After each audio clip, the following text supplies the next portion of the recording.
breakers, le risque c'est de ne pas partager.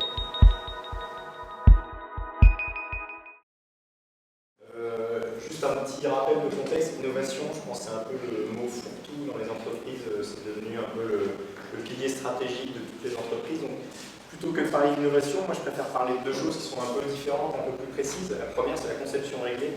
99% du boulot qu'on fait chez Renault, que les gens font chez Renault, c'est de fabriquer des objets technologiques, des voitures, qui doivent répondre à un certain nombre de contraintes réglementaires, juridiques, de sécurité, et ainsi de suite. C'est ce qu'on appelle de la conception réglée.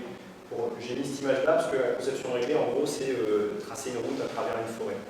Il y a plein d'imprévus, tout se passe jamais comme prévu, mais on peut quand même globalement dire à quel moment on va arriver au bout de la forêt et que la route elle fera à peu près la bonne largeur.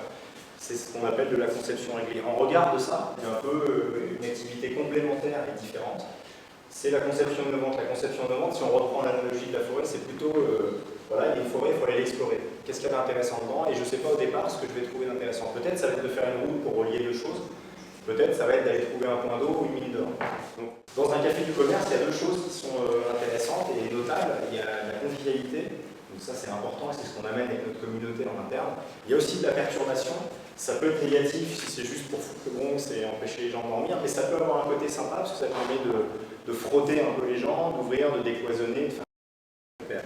Qu'est-ce qu'on récupère? On récupère surtout des idées qui n'ont pas trouvé d'autre place dans la boîte, qui n'ont pas trouvé les bons processus pour être travaillés, qui n'ont pas trouvé les bonnes méthodes, les bons supports pour être un peu travaillés, incubés. Donc ce qu'on en tire, c'est finalement des pistes d'exploration bien plus que des pépites.